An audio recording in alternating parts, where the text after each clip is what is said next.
I want to know your thoughts about this topic. That's big. Wow, big question. All right. Don Corleone, this deal can make you one of the richest men in the world. You're the only one left in this family with my father's strength. When they come, they'll come at what you love. Thank you, Talia. It's a huge honor to talk to you today. So thank you for this opportunity and for your time. No, I didn't know this, but the movie is opening in your theater chain. Yes? And wow. Oh, I wish I could be there. Yeah, we're very, very excited. I want to ask you, how did you remember to feel back then, 30 years ago, before the release of the movie, and nowadays that the movie is coming out here? Well, I'll tell you something. You know, Paramount showed the movie about 2 months ago to Diane Keaton, George Hamilton, Andy Garcia, and Al Pacino. We all went to the movie theater differently, wearing masks. We showed up, and that's a big deal. When you don't see your fellow actors for a long time, there's a great affection, you know, that we all had always. And so here we were wondering what this third one would be like. And I have to tell you, when the lights went down and the scenes were good, I could hear Diane Keaton crying.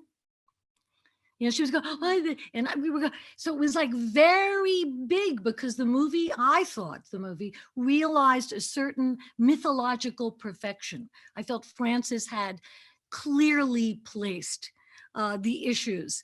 I could feel, we could all feel how great Al Pacino's performance was. This man who had killed his brother, now searching for redemption.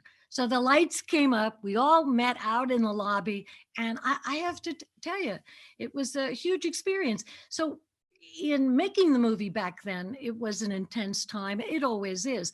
But in seeing this version, it was rather spectacular, rather spectacular. I love this version. Wow. It's a long answer, but oh well. I guess that was magical. Magic, pure magic, right? You already talked about the friendships and all the experiences that you earn with all this saga, but I want to know if you took something material from the set of the movie. Okay, you mean really did I take some? I don't want to get myself into a lot of trouble. Okay, ready? I got to keep the costumes of the third one, and I kept the key to my dressing room at Cinecittà. I have it downstairs. It says Cinecittà Studios. I kept that key. And you can't help but feel the presence of the other great people who worked in the studio from a long, long time ago with Italian cinema. So it was a very exciting place to be in Rome. And we were in Rome during the New Year's when it went into 1990. The movie offers a look about this topic, like a reflection, the emotional or spiritual death of a person, not the physical one, but the emotional one. So I want to know your thoughts about this topic. That's big. Wow, big question. All right. The spiritual death, right? The spiritual death. Because we have a spirit and we have a soul and we have a body. I feel in this version, you're very, very clear that Michael, Al, is searching for his spiritual self, his soul, and his redemption, right? And I didn't feel it as much in the other version, but I did hear that this is a story about redemption and the soul of Michael, right? And I felt he could almost do it. I felt he was almost out.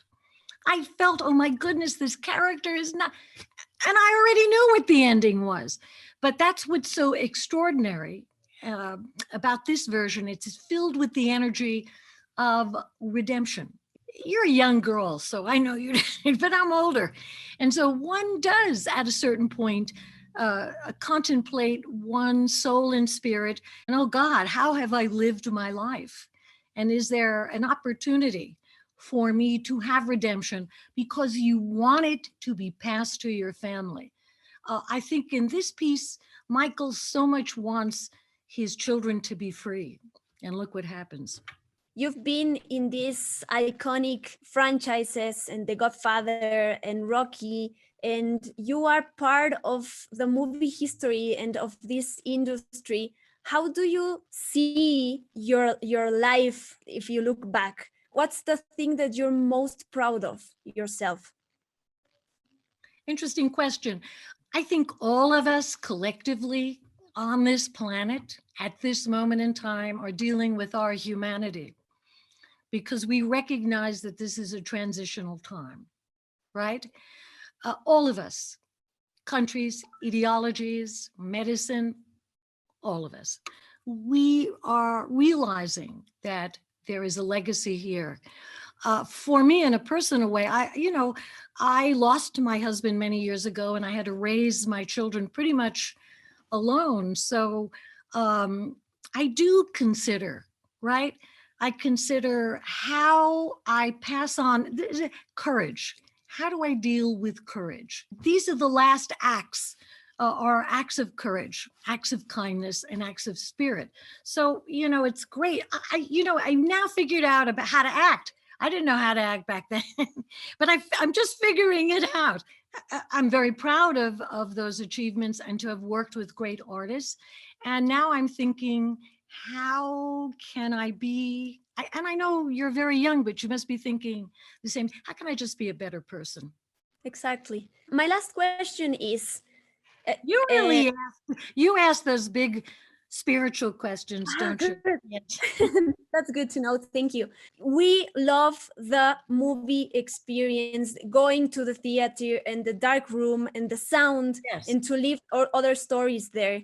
So what can you tell me about your love for that and the legacy, and that movies and the cinema and the theater is our life? I mean, I can say that as a person that talks about the movies, but you've been there, you lived it. What can you tell me about that? The magic.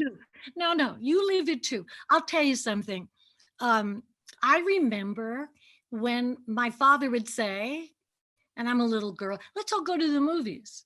So we put on our hat. I mean, I'm 5 and we all go. And in those days, you could go anytime. You just went in and you sat down, and then you'd sit there till that same part happened again.